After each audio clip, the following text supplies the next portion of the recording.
பின்னாடி செல்லை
நான்கு ஆண்டுகள் உலகத்தையே ஆள்வதற்கு துடித்து உலகத்தை ஒரு விதத்திலே ஆண்ட ஆங்கில ஏகாதிபத்தியத்தை எதிர்த்து நம் மண்ணிலே இருந்து ஒரு மாமன்னன் மிக கடுமையாக போராடினான். ஆனாலும் நம்மிடையே ஒற்றுமை இல்லை என்கின்ற ஒரே காரணத்தால் ஆங்கிலேயர்கள் பிரித்தாள் என்ற சூழ்ச்சியை பயன்படுத்தி நம் மன்னரை வீழ்த்தினார்கள் என்பதுதான் வரலாறு. இன்றைக்கு ஏறத்தாழ 68 ஆண்டுகளுக்கு பின்புதான் இந்த மாமன்னனுடைய மகத்தான தியாகம் பாரத தேசமே போற்றுகின்ற விதமாக நம்முடைய பாரத பிரதமர் அவர்கள் அவருடைய தபால் தலையை வெளியிட்டு சிறப்பு சேர்த்திருக்கிறார்கள். ஒரு மண்ணில் யாரெல்லாம் இந்த தேசத்திற்காக போராடினார்களோ, யாரெல்லாம் தீரமாக போராடி வீர மரணத்தை இந்த மண்ணிற்காக தழுவினார்களோ அவர்கள் போற்றப்பட வேண்டும், அவர்கள் துதிக்கப்பட வேண்டும், அவர்கள் கடவுளுக்கு சமமானவர்கள் என்பதை நாம் புரிந்து கொள்ள வேண்டும். அந்த வகையில் இன்றைக்கு நான் இந்த நெல்லை சீமைக்கு வருகை புரிந்திருப்பதற்கு ஒரே காரணம் மாமன்னர் அழகுமுத்துக்கோன் அவர்களுடைய திருவுருவச் சிலைக்கு நம்முடைய மரியாதையை செலுத்த வேண்டும் என்பதுதான். கேரளா தமிழகத்துல ஆளுநர்கள் வந்து பல்கலைக்கழகங்கள காவியை புகுத்துறாங்க அப்படிங்கிற ஒரு குற்றச்சாட்டை 2 அரசுமே வைக்கிறாங்க. ஆளுநரா நீங்க அதை எப்படி பார்க்கறீங்க? காவியை புகுத்த வேண்டிய அவசியம் இருப்பதாக நான் கருதவில்லை. காவியே இந்த மண்ணுக்கு சொந்தமானதுதான்.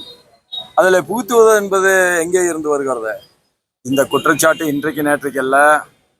எல்லோரும் சொல்வார்களே, வாழும் மகாத்மா என்று போற்றப்பட்ட வாஜ்பாயுடைய ஆட்சி காலத்திலே கூட இன்றைக்கு யாரெல்லாம் அந்த குற்றச்சாட்டை சொல்கிறார்களோ அவர்கள் சொல்லிக் கொண்டுதான் இருக்கிறார்கள். மாவீரன் அழகுமுத்துக்கோனுக்கு தபால் தலை வெளியிட்டது காவியா? எதை எடுத்தாலும் அரசியலாக்கின்ற போக்கை நாம் கைவிட வேண்டும். எது நல்லதாக இருந்தாலும் அது போற்றப்பட வேண்டும். எது சமுதாயத்திற்கு ஊறு விளைவிப்பதாக இருந்தால் அதை எதிர்க்க வேண்டும். அந்த மனநிலைக்கு நம்முடைய தமிழர்கள் தயாராகி வருவதாகத்தான் நான் கருதுகிறேன்.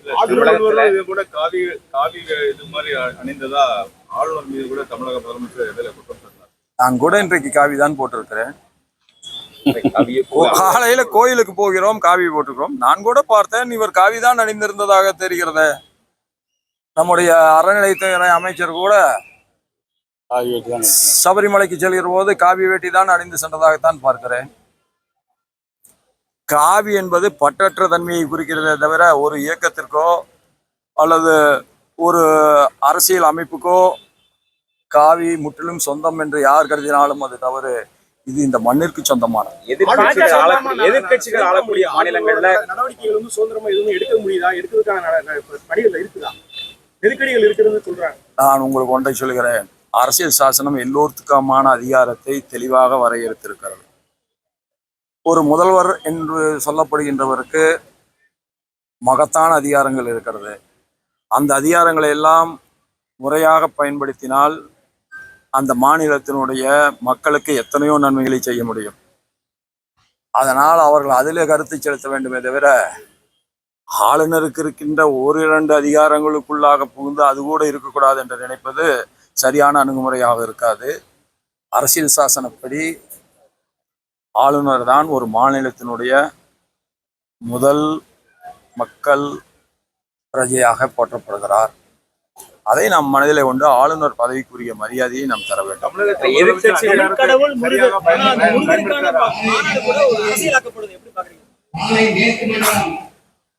அது அரசியலாக்கப்பட்டதுக்கு என்ன காரணம்?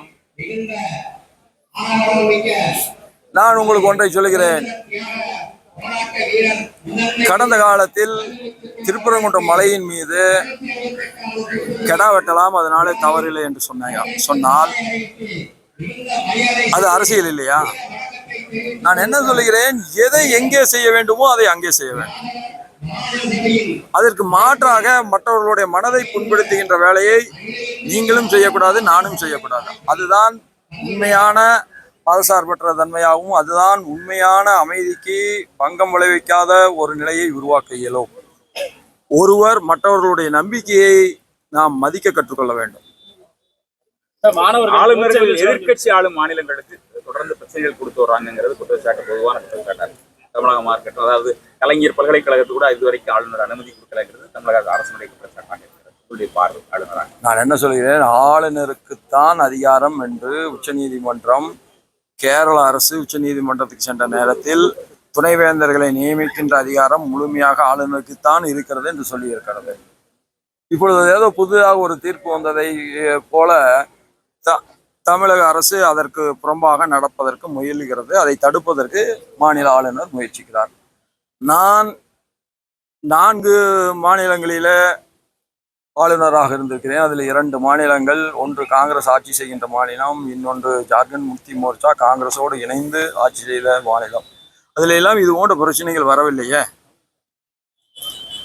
ஆளுநர் முதலமைச்சருடைய அதிகார வரம்புக்குள்ளாக வரக்கூடாது என்று சொல்கின்றவர்கள் கவர்னருடைய அதிகார வரம்புக்குள்ளாக கூட முதல்வர்கள் வரக்கூடாது என்பதுதான் சரியான அணுகுமுறையாக. மக்களால் தேர்ந்தெடுக்கப்பட்டவர் தானே தமிழக முதலமைச்சர். அப்படிங்கும்போது நியமிக்கப்பட்டவர்களே அவங்க தொடர்ந்து குற்றம் சாட்டுறாங்க. மக்களால் நீங்கள் தேர்ந்தெடுக்கப்பட்டு விட்டால் வானளாகி அதிகாரம் உங்களுக்கு வந்து விடுகிறதா? உங்களுக்கு என்ன அதிகாரம் தரப்பட்டு இருக்கிறதோ அதுதான்.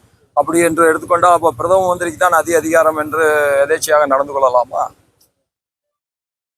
சார், மாணவர் வந்து கோச்சை வெளியில போகிறது முதல்வர் சொல்லியிருக்காரு. வன்முறைக்கு போகக்கூடாது என்பதில் மாற்று கருத்து கிடமில்லை. ஆனால் ராஜீவ்காந்தியை கொன்னவரை முதலமைச்சர் அவர்கள் கட்டி அணைத்து பாராட்டுகிறாரே, அது எதை சார்ந்தது? வன்முறை என்பதும் பயங்கரவாதம் என்பதும் யார் செய்தார்கள் என்பதை பற்றித்தான் நாம் கவலைப்பட வேண்டுமே தவிர அது யார் செய்திருந்தாலும் அதை எதிர்த்து குரல் கொடுப்பதுதான் நியாயமான அணுகுமுறையாக இருக்கும். நிச்சயமாக தமிழகம் எல்லாவற்றையும் புரிந்து கொண்டுதான் இருக்கிறது. தமிழ் மக்கள் வன்முறைக்கு